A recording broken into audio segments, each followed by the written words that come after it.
This episode of Finding Demo Surf Fishing is being brought to you by the Kids Can Fish Foundation. Kidscanfish.net's the website to go take a look at to see all the amazing things that they've done. We just finished up the redfish tournament out of St. Simon's Island and Jekyll Island in Georgia, and it was phenomenal. And this week's episode, we're actually talking with Tom, so it's a double win here. So go take a look at the website, and you're going to find out a whole lot more about Georgia fishing and the whole tournament and all the pieces. You're going to love this.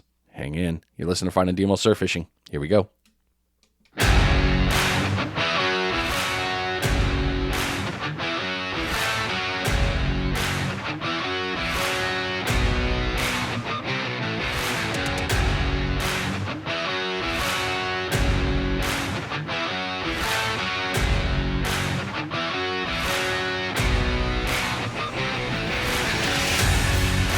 Yes.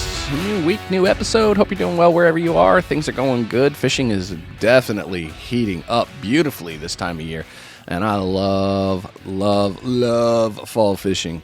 And we just got back last weekend from St. Simon's Island and Jekyll Island, Georgia there. We went out and fished in the Kids Can Fish charity, the Red Running of the Bulls charity redfish tournament. I can never get it all right in one sentence for some reason. I don't know why.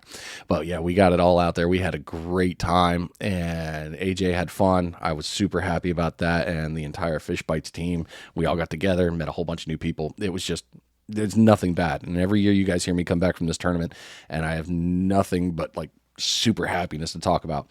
So lots of cool pieces with that. So Tom and I were talking after, and we decided, yeah, hey, let's do another episode. Let's talk about the post-tournament things, because there's a lot of great that comes after the tournament that a lot of people don't know about. And if you fish in the tournament, you heard Tom talk about what the money raised does and what all the pieces put together do for the entire year. And if you weren't there, and if you've ever thought about going, and you kind of hear about me talk about it on the show, and you've heard me, talk about the sponsorships and all that, there is a collection together that needs to be kind of presented. And I've been short-sighted with that, and I apologize. But this year we're going to fix that. So I've got Tom on the show again. Tom, welcome. And he's going to talk about it. So let's get right into it, man. Congratulations on another successful year, another successful tournament, man. It was a good one. Hey, thanks, Demo. Finally coming up from air on the tournament prep and finalization. Got the final numbers. Everything was great. Huge success. 2024 was definitely our best year. And as any tournament director goes, 2025 is already in the plans. We're working on it. It sounded like that on Friday when we all did the pregame meeting and the gathering there. It sounded like it was already like, okay, cool, we're good. Now get ready for 2025. It was already like your wheels were spinning on there. Well, let's get it right out of the rip. 2025 is October 11th and 12th. And God willing, we'll have Jekyll Island back, and we'll keep the same format. And already had some large entities, big people in the fishing community reach out that want to be involved next year. Hopeful that we're going to expand and get bigger and give more opportunities for bigger and better prizes for our participants. God, can it get any bigger? Dude, this year was huge. I mean, you paid out the top 7 spots. Top was what? How much was the top one? $5? Yeah, $5,000. I mean, that's real money. And then the kids all placed. They got into the custom rods from Brian. It's just so many good things. Oh, sorry, as I say Brian, I'm like, oh man, I know Brian from Bandit. I didn't even think about the business piece. I'm special. So many pieces, and then the silent auctions and so many cool pieces of the drawings and all that. It all turns back into the foundation, and it all funds into the next thing. So let's start off on that. The money that's raised at these events and throughout the year. Let's talk into that, how that all ties back into the following year. Yeah, so the tournament is the sole funding source for our camps, our campaign. So the tournament this year will fund the 2025 camps, and we're going to hope to do 9 again. We did 9 in 2024, and 9 is kind of the sweet spot. We might sneak 10 or 11 in there if time permits, but this tournament really is the cornerstone piece on how we're able to do these donations for our camps, which are all free for the families that attend. And the great part is when they attend a camp, they all leave with the gear they use, which is premium, high-end gear. We don't buy any throwaway stuff. We want to give people the knowledge, the teaching, the instruction, and the gear that we would use ourselves when they leave our camp to further the interest in fishing and give them the capable means of doing it the right way. Man, that it's so cool that you actually brought that up like that, because there's a win we were talking pre-show about that we're definitely going to talk about here in a second. But if you guys haven't gone down and you haven't seen the tournament pictures from the page or anything from that, you can go take a look back on social media too, especially that.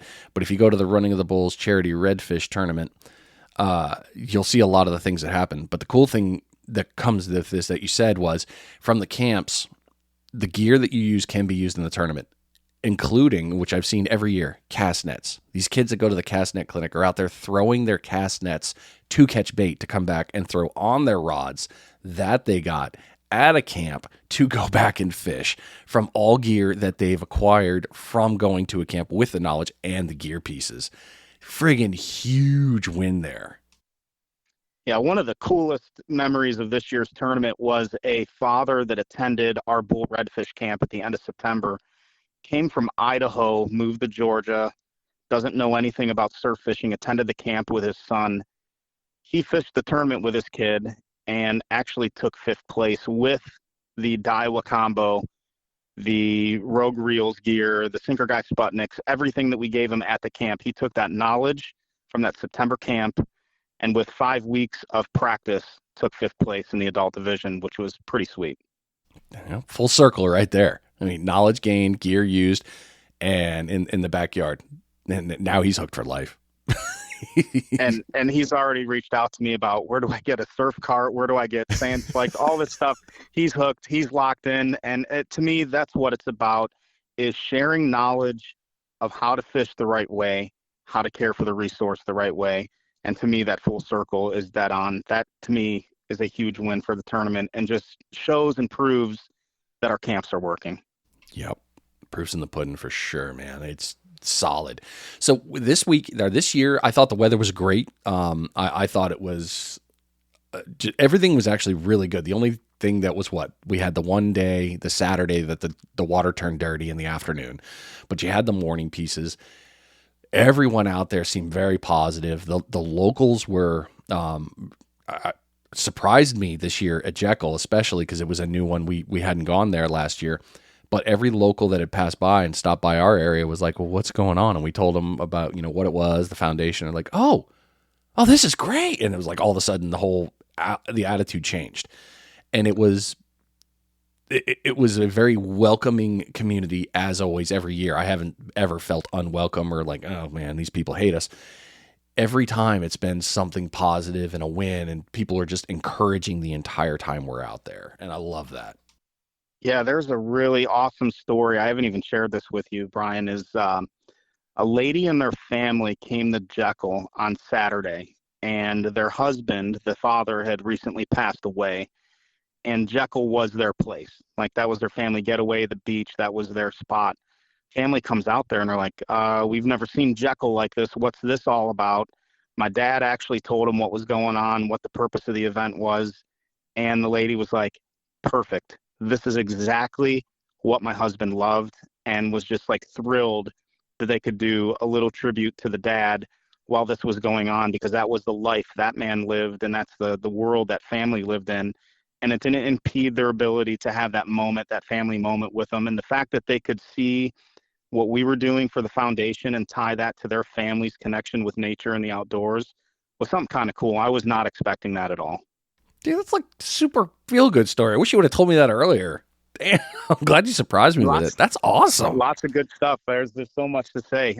But that was really surprising. It was very touching. And that wife and my dad had quite a conversation. I mean, honestly, my mom passed last year. My dad shared that connection with those feels, and it was really cool. It's a special moment. Definitely was, man. It's, you're doing so many good things throughout the year, and in this tournament is just, it's the pinnacle. It's at the top of like, all right, This is what we're doing. This is what it all paid for. This is what we're going. This is the end goal.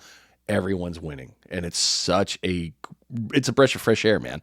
I mean, I'm sorry, this is such a positive episode for all you listeners. I know you're hoping for something, but it's all wins. And the kids this year, that was one of my favorite. Like every year, it's my favorite thing with the kids. But seeing Aiden, especially Aiden, he's what, 3 feet tall, 4 feet. He sweet kid, totally sweet kid, handling a redfish almost as tall as him. And just like, oh, I guess we're going to put this back in the water. Let's do this. And that video of you two reviving and sending out, it was that's the whole picture of it all. Catch, photo, release. Yeah, that video, if you go, it's actually on a reel on the Kids Can Fish main page and on the tournament page. It's also on Instagram. To me, that video is the essence of what we want these kids to know about Kids Can Fish. They caught a fish, they battled a fish, they handled it with care, and they released it properly. And teaching them those things early on will be ingrained in their memory and their minds on how to properly do this sport. And then to pass that legacy and that knowledge base on to their kids one day is really the full circle, again, approach to why we do what we do. That's one of my favorite videos. It's a top 10 Kids Can Fish moment for me for sure. And Aiden, lucky angler, he was the only person in the tournament, youth and adult, to catch 2 redfish in the tournament. Yeah, it was good times. It's such a win on all those for him, and the family's, hell, everyone's elated. It was so great. And then when he caught, let's see here, he caught, and then Mike caught, and then somebody else down there. But whenever somebody was on, and I love this about the tournament, it's not a selfish moment when the rod goes off. It's the community comes together around those rods, starts pulling in other lines as needed, talking through, hey, this one's crossed. All right, move here. Everyone works together to bring that fish in to celebrate that win. And that's huge. Yeah, Real Coastal is a good example of that too. Julie was on with a gigantic stingray that was running the beach, and she went under and around probably 15 or 20 rods. And like you said, everyone, it's a teamwork effort and everybody wants to contribute. When the rods do go off, to see everybody be courteous and think about other people is really, really neat to see. I really like the Julie and Brent video from Real Coastal too on that big catch. As that pot of stingrays move through, because we hooked up on one too. But it's just the essence of what we do. Our tournament just has the right mentality. It has the perfect angler pool. People get it, and people fish for the right reason. Yep, absolutely. This is actually a great tie-in. So let's talk about the gear. Because a lot of people think, oh, I need maybe this, or I don't know what I need. Let's talk a little prep for the tournament piece. So walk us through what kind of gear you're recommending and a setup you should get yourself ready for if you're going to come fish this tournament. So I'll tell you what works for me and what I fish. With the kids, I usually put them in the smaller kids. Aiden was fishing a 10-foot rod, a Team Rain Shadow with Batson Enterprise components by Batson. That's our camp rods. He was using one of the surf camp rods. I run 40-pound braided line on the 10-footers, and I run 50-pound on the 11-footers. People, if they haven't figured this out yet, a Sputnik weight by the sinker guy is a must. There was a young lady that was fishing next to us that was using a bank sinker and had a Carolina rig or a double drop rig, and she came up and she's like, what are you doing? Because my rig's not working. We cut her gear off, put a Rogue Reels Bull Red rig on there, gave her a sinker guy Sputnik, a 6-ounce, taught her how to set the Sputnik, told her the type of bait we were using, and she actually reached out to me after the tournament. She's like, that was so much help. She's like, it totally changed my focus on how I fish the surf. She's like, it's a game changer. So there's no secrets here. The Bull Red rigs are heavy mono. We use heavy mono here because there's so many shark catches and there's so many stingray catches that you're going to preserve baits and you're going to preserve the breakoffs. And if you haven't invested in Sputnik sinkers by Chip, to me, that's the magic piece. You have to use a Sputnik sinker. And I like the heavier mono rigs by Rogue Reels just because I didn't have a single break off all weekend, and we had 6 rods out for the sponsored kids. and I didn't retie once. And we caught sharks, and to me, that's time savings, and it keeps baits in the water longer. Man, the sharks this year were not as bad as they weren't as bad as I expected. I know a couple of zones said that they got sharked a lot, but it wasn't nearly as bad as what it could have been. But the gear piece, those Sputniks, dude, those were a lifesaver, especially on that current movement. Did you see the 6-foot lemon that was caught by the kid on the front side? Yeah, that was awesome. I was like, Those okay, are that's not there. a small one. And I think he caught it on a 5,000 spinning reel of some sort. Um, they're there. They are definitely there. The thing that surprised me is, where were the bonnet heads? And yeah, I not don't know if one. the storm, I don't know the storm, water temps. I mean, usually it's bonnet, bonnet, bonnet. There were a lot of sand sharks. Most of the sharks I saw were sand sharks, some fine tooth, but that lemon, when that rod went off, that kid had to think he had a 50-inch plus redfish and probably celebrating before it hit the sand. And then he saw the toothy guy, and it's like, no. But Change. with that being said, the kid had the most impressive shark catch. That was one of our free prizes, and he won a Angler's Fish and Mate beach cart for that shark catch. So that was pretty cool. Man, the smile looked as genuine though in this picture. He's like, "I'm good back here, Dad. I'm good. I don't want to hold the tail. I'm good." Hey, that's a legit shark. That's a big boy shark right there. Definitely sure. Is. And then you bring up a cool part, and thank you for bringing that up. It's not just about money with this. There are so many other things that come with prizes. I mean, you've got the silent auction of so many different pieces of gear. There was the raffles. Hell, there was a smoker this year. That was unexpected. The forge, the fire pit from them, that was another great piece with another buy-in that turned into the foundation. There's more than just checks being handed out here that complete the whole thing. So what more, I mean, better yet, what do you see with that as how that helps the foundation, but also why that's such a great win to be at the tournaments? Yeah, so I mean, it's no surprise. I mean, we do a 60-40 payout. We have the last couple years. We raise more money for the charity on raffle sales, hands down. So when you have a smoker, you have a chainsaw, you have a turtle box, you have free fishing charters. So we had 3 charters donated, gift cards, fishing rods. I mean, our prizes at these parties, there's no smalls. They're all legit, very, very nice prizes. I think the lowest, other than the fishing rods, the single fishing rods, the lowest prize that was given away in a raffle was a $250 value, and ranged all the way up to that, 500 plus. So the raffle ticket sales are an immense help. So if anything, if you don't fish the tournament, those events are open to the public. Come and support in that way. If you're not a fishing family but like what we do, come to the welcome party, come to the awards banquet, buy raffle tickets. We make more money in raffles than we do in the tournament proceeds, just because we give 60% back to the anglers that participate. And all the money that you raise from this, especially at this tournament, because we've talked about it before and you mentioned it earlier, this event pays for the entire year of camps. So every dollar goes into that one kid's smile, that one kid that never had the opportunity to fish before. Oh, he just got a rod and reel, and he's got a cast net, and now he's got the knowledge. They're going to go out there and fish. And that is all thanks to that $1 that you gave in for this, or that thing that you bought into the tournament, or that, hey, I wanted this and I spent X dollar. All that goes back.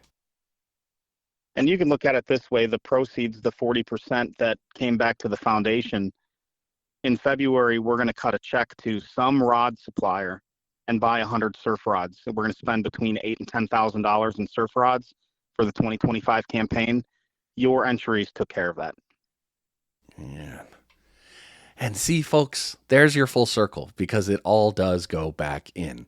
And these camps are so important. I mean, granted, I'm feeling extra special because we get our one here in the Panhandle, and just seeing it firsthand after that was like, yeah, this is what it's about. It's it's about them. Those kids now have all that gear, and they're out at the beach. And we've seen families that came out to our Panhandle one.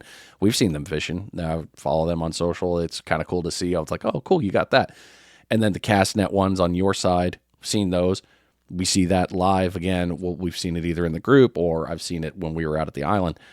Everything goes back in, and it's all just, again, it's a full circle. It's a full infinity movement of how it all ties back. And that's all thanks to you guys. Well, the fundraising part is a small piece because we couldn't buy the supplies to make it happen, but our volunteers, we have the most amazing volunteer group from the Florida folks to the Georgia folks. And for those of you that are listening, you know your names. These camps are not possible without people spending their free time with these kids volunteering at our camp. So it's one thing to buy the equipment, but without people that don't believe in what we're doing and don't believe in youth fishing, Kids Can't Fish doesn't exist. So to all the volunteers that help us at all these camps, thank you so much. It's unbelievably appreciated by us. Pat yourselves on the back, people. You've earned it. Seriously, you make this awesome. Well, let's tie into the last bit, a couple pieces here. Let's talk about some highlights from this year's tournament. Give me the ones that are sticking out for you, man. Yeah, so if you look on the tournament page or our socials for Kids Can't Fish, the youth winner, Baron Strafford, him and his dad, they got the winning fish. So it was a 39-inch redfish. It had 5 spots. It was the largest redfish caught in the tournament in both divisions. And you hear the dad talking to his son about his catch.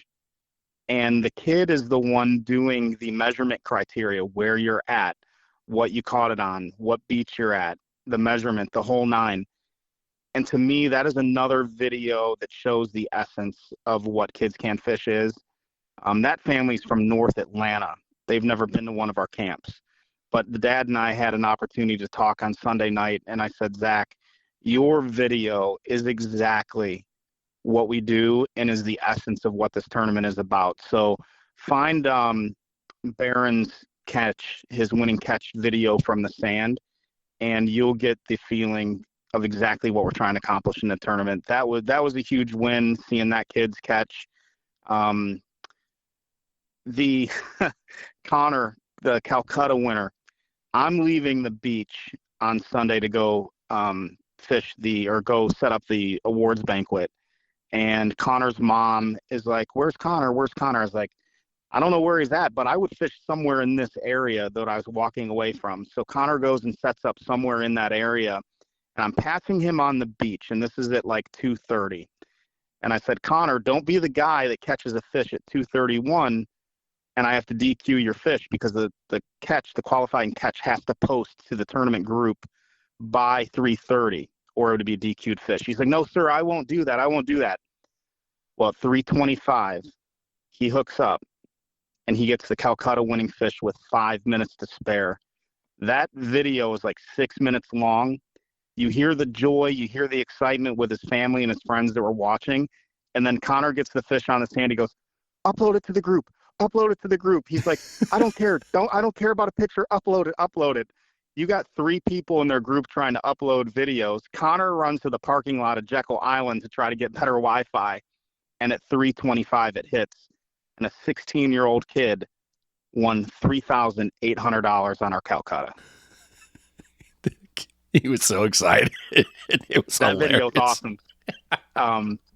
That video shows to me not only a young man that's learning how to fish at a high level, but shows the excitement and the competitiveness of what this tournament is, and having sound rules that we uphold, and making sure. I told people I'm getting my lines out 15 minutes early at the end of the day. So on Saturday we stopped at 6:30. My lines were out at 6:15 because I didn't want to get put in that spot. But man, he fished to the witching hour, and it paid off. It paid off big time for him. Yeah, he was fun. I enjoyed. He was fishing next to me in the morning, moved, then came back. He's like, all right, now I'm this is where it is. And I was so happy to see when he came to the weigh-in that his video was like, how'd that feel? He's like, dude, I didn't think it was going to happen. I really thought, I didn't think it was going to upload in time. I was panicking. I'll tell you what, he just got his driver's license and has a pickup truck. and he's the essence of mobility. So it was just him. He's fishing 2 rods. He fished the front side soccer field area, fished behind the days in, fished the pier area, then moved to the point. He didn't have the mentality of stick and stay, make them pay. Like I stayed in one spot. He was mobile, and he found tides he liked. He found structure he liked, and he bounced around quite a bit. Did his research and actually had a game plan. And if it didn't pay out for him, the proof's in the pudding there. Definitely on that one. And then I know you definitely have another one to talk about, especially old Aiden coming in big. Oh man, Aiden. So Aiden was a first time running the bull sponsored kid angler. Just got into fishing. His older brother has been at multiple camps. His older brother's fished the last 4 running of the bulls, and Aiden dropped in with our sponsored kids this year. And as a new angler that's never caught a redfish in his life before, to take second, or excuse me, take third and win the Calcutta with 2 fish is just something that's really special. It just goes to show that angler abilities and angler sizes and ages of all kinds can catch a fish in this event. And you just might get blessed and be fortunate to be the guy or gal that catches 2. And Aiden definitely had the lucky hand on the weekend, and I'm really proud of the kid. He really handled the fish master like a master, and really spent the time and care of like learning the proper release, learning the proper handling. That's another thing too. Out of all the videos and all the pictures I saw, nobody's gilling a bull redfish. Everyone's supporting the head, supporting the tail, holding it the right way, and releasing the fish with care. And to me, that just, again, embodies what we teach these kids. It's so important, the safe release and the proper handling of this fish. And Aiden, he learned some things that weekend, and that's a core memory, and it's one that's going to stick with me for a long, long time. Again, your teaching has made that, and the support of the whole network makes this whole thing grow. Oh man, it was such a good tournament. I know my family, AJ and I, we had a great time. The entire Fish Bites team. It was, we got back from fishing on Saturday night and Sunday night. We all sat round table, shared memories, ideas for next year, all our happy wins, and it was just there's nothing negative. I wish we could say, oh, well, if this. No, it was all, this is great. Now the kids are all together. They're meeting each other. They're getting out of their Xbox mode and into the good times there. It was a full-blown perfect family weekend. And I think that's one of the added advantages to getting out fishing, especially in this tournament, is you get out and you get to go spend time with your kids, spend time with your parents, whatever it is, spend time on the beach in a new area, learn a different type of fishing. And at the end of the day, you get to look back at all the pictures and go, yeah, we did that. We won. And that's huge. Brian, how many cell phones did you see in the hands of kids? I'd love to say 0, but it was so minimal, very minimal. It's awesome. I love that you can walk up and down the beach and you see kids interacting with their families. Don't get me wrong, sitting down, eating a sandwich, looking at your phone, I do it. I'm guilty of that. But these kids are out playing in the water, playing in the sand, running around with the other kids. To me, as a parent in this day and age where the technology is such a part of their lives, this goes back to those old school roots. These kids are enjoying quality time with their loved ones. And it's a couple hours on a weekend where you get kids being kids. Mm-hmm. Yep. So if you guys need another motivation, there's one. I got to share this story just because it kind of fits this one. So we were fishing next to the Smith family, and first year fishing with them, just met them, and it was great. At the first, it was kind of like, all right, new people, let's meet them, and thoroughly enjoyed every single conversation I had with them. And we had numerous times, like I crossed his line, he crossed mine, and we were just working together. It was no, oh, hey, sorry. It was like, dude, don't even worry about it. We'll handle it. Well, their son takes he takes one of the rods that he got at one of the camps. I think it was one of the shorties. I believe it was the Dock Demon. So he takes it out, gets a nice little single rig set up, hooks on some shrimp, walks down to the water, casts it himself, just whips it out there. Kid's getting at least a 30, 40-yard cast. Sets it in the rod holder and kind of just, okay, walks around, walks around, walks around. Rod goes off. Mom and dad, hey, Rod. He runs over, pulls in a nice whiting. Hey, we need bait. There you go. Grabs it again, walks and looks around, hooks it, throws it, sets it in the rod holder, walks around, runs over and gets his rod. He spent the entire day doing that. And then their rod, I can't remember which one it was. One of their rods went off, good hit, and they pulled it right out.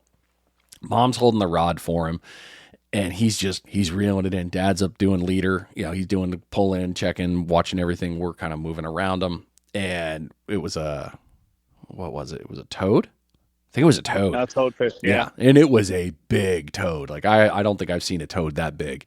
Pulled it in, and he's like, oh, well, that's cool. Like, he wasn't depressed that it wasn't a red. He was kind of like, what's, just really like, okay, cool. Got it off, sent it back out, all was well. And he was like, okay, cool. Sent it back out, grabbed his little rod, right back to fishing. He didn't stop. And I was like, this is what I love. And even, Wyatt, Tira's son, he was off to the left helping him. AJ was just doing her happy walk around, supporting that little circle. It just, everything put it into such a, like, this family, friends, meeting. All right, cool. Everything went perfect. There was no bickering, no arguments. And even if it was a tournament, who cares? Everybody was together. And I loved that. And now I look forward to talking with the Smith family more. We added each other on social. We'll all follow each other, and I'm sure we'll meet up again next year. But that stuff builds communities, and your tournament does that. It builds people together from different areas and makes friends, lifelong friends. Yeah, young Clayton, he's such a good kid. I've had a chance to fish with him at our camps, and his family's just an active outdoor family and great people. Same, by going to our camps, they become great friends. And that moment with the Dock Demon isn't possible without Zebco, because on Friday night we gave away 100 Dock Demons. So any kid in attendance that wanted a Dock Demon to fish, we gave a kid a Zebco. And even I told the parents, I was like, look, I've caught some really nice redfish and sheep's head on a Dock Demon. If you want one, come on up and get them. And Zebco made that possible. We gave 100 of those away on Friday night. See, everything ties together, folks. It all comes back together, man. Well, I think this year, like you said, you got the goals were met for the year. The camps are going to be set up. So if you guys aren't following Kids Can Fish Foundation and you're interested in one of these camps, make sure you're following it so you know when they are, where they are, and what they are. Lots of really cool pieces, and it's the opportunity for community to learn, to get gear that's going to help you further your time in this fishing community and the knowledge piece. It's mega wins. It's Demo. Yeah. Can we wrap up and congratulate the winners? Want me to go over the list of the top anglers? Yep, let's do that. So perfect. Send it. So on behalf of title sponsor Cornerstone First Mortgage, we'll go over the adult winners with Pete Tortorell in first with a 38-inch redfish. Second place was Tong Champatavong with 37.75. Third place was Alex Tazeki with 37.25. Fourth was Landon Ballard at 36 3/4. Fifth was Champ Bates, 36.25. Sixth was Mike Palucci, 36.25. He tiebreakered by the spots. His only had 2. And then seventh place was Devin Loper with 36. Moving on to the youth winners, Barron Stafford, 39 inches. Second place, local angler Hamp Kennedy, 36.50. Third place, Aiden Fertile, 36.25. Calcutta winner Connor Ellis, 35.50, 14 spots. And youth Calcutta winner Aiden Fertile, 35 inches, 21 spots. Solid list and good. 39 inches. Damn, that was a big fish. It's so many good ones there, man. Well, you did this and the foundation built it. Thank you and your family. Everybody, everyone. Brandon, your family, everybody. Thank you so much for this. You guys made this possible. I look forward to next year, man. And is there anything else is there anything else to say, really? Anything else we missed? End of March, Panhandle, Pompano Camp. Dates coming soon. Damn, I can't wait. Looking forward to seeing you. All right, sounds good. There you go, ladies and gentlemen. You've been listening to Finding Demo Surf Fishing. Thanks for sticking around. We appreciate you. We'll see you next week. We are, out of here.